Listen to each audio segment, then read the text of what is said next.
Time became stagnant. Song and cheer in my mind droned together into an empty echo of silence. What started as a quest for materials became a desperation for escape. I lacked the means of exodus until I had an idea.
The moment has come.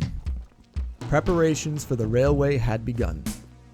Due to the scarcity of powered rails, the plan for a spiral railway changed to a direct line up to the surface. I would need to craft basic carts and a simple coal-powered engine to haul us from the clutches of the abyss. Now tasting the sunshine that could be waiting for us, I yielded no time for rest, and I got straight to work. Soon, we would be home, and the child would be safe of this nightmare.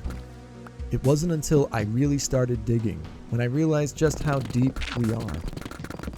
Up and up I went, until I came upon a cavity in the ground. I had no time for nonsense, and hastily bridged the cave floor to its ceiling. I was close, and then there was light.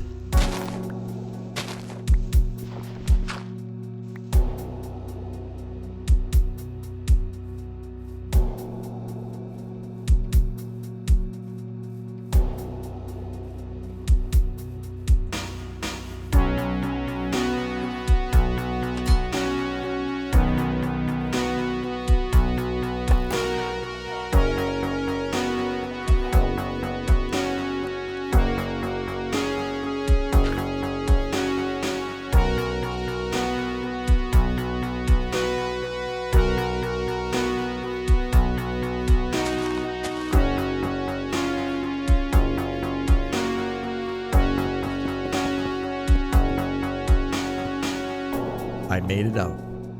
But now I need to construct the holding facility to house the chomping fella. The undead burn easy in sunlight, you see.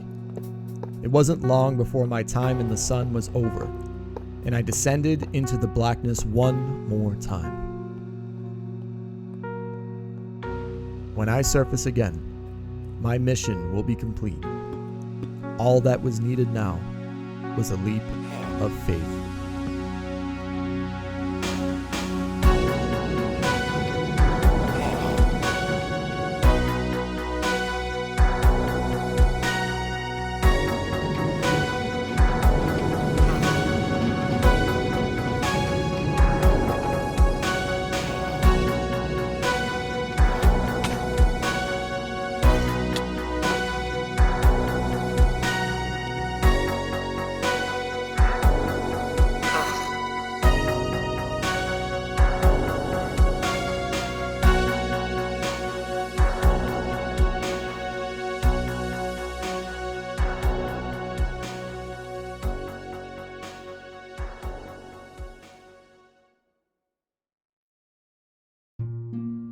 With my return to the world of the surface, the treasures of the deep filled our coffers, and the town grew, starting with a structure to house all of our town's needs.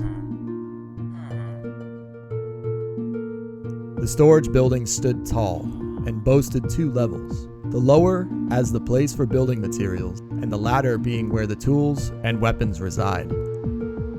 Just down the road a bit, a stone cutting shop was constructed, a place to cut rocks into fanciful shapes, though no one works here yet, however. Across the lake, some newcomers have taken up residence on the island.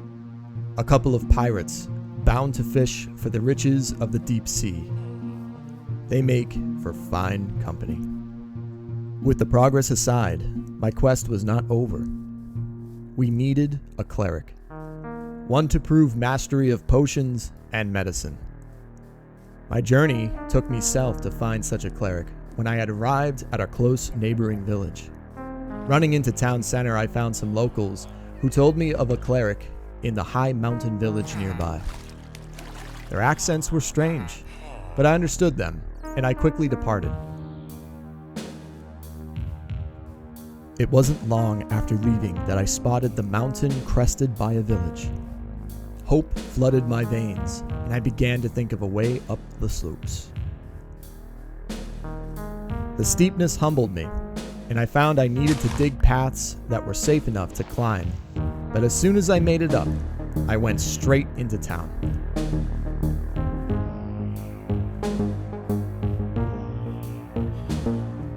I found a group of villagers near the fountain who told me about their cleric. "A stubborn hermit the cleric is, and reluctant to help all," they scoffed. They reside at the very top of the mountain, as they would say, in a tower-like structure, away from bother and alone from society. If I can conquer the underworld, I can surely talk to a recluse doctor. I opened the door, and there they were, wide-eyed and disturbed to see anyone at all. "I need a potion to save a zombie child," I stated. But they just mumbled and pretended I wasn't there at all. I knew then what I needed to do. I would have to wait until they weren't watching and steal the brewing stand from under their block-like nose. I thought I heard them leave, but that would have been too easy. "Have you tried closing that door from the outside?" I asked. I was shocked when they actually did it. I made short work of that brewing stand and fled clandestinely like a wild, crazed animal would.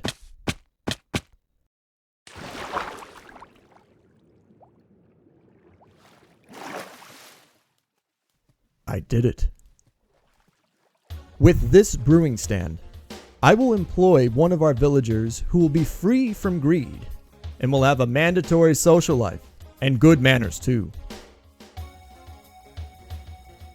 I sprinted to the location where the laboratory will be constructed and began to clear the land for the foundation.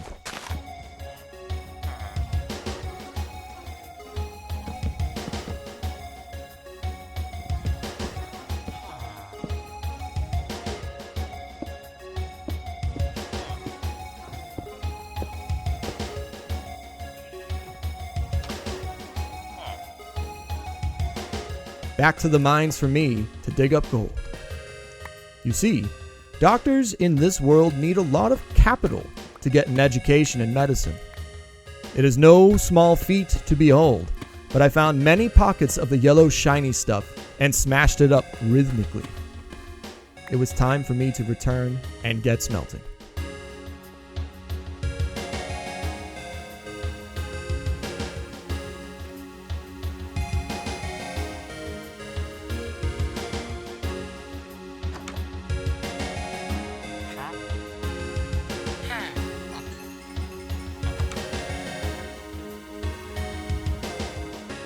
To my dismay, they do not make potions that save zombies. After clearing up the misunderstanding about clerics, the doctor told me of a potion that could save the child. With their wisdom, they told me of a portal that leads to a different world where I would find the ingredients. This is a portal that is to be constructed of obsidian and then lit by fire, they said. No time to lose, so I made my way over to the communal lava pit. Using a bucket of water, I cooled the lava into obsidian and got to mining.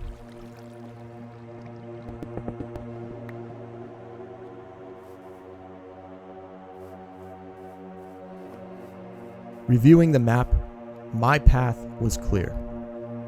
It was located about as far south as I could imagine, but it was worth it. The fact is that I would not rest until the zombie baby was cured. I have sacrificed too much to stop now. I left home once again.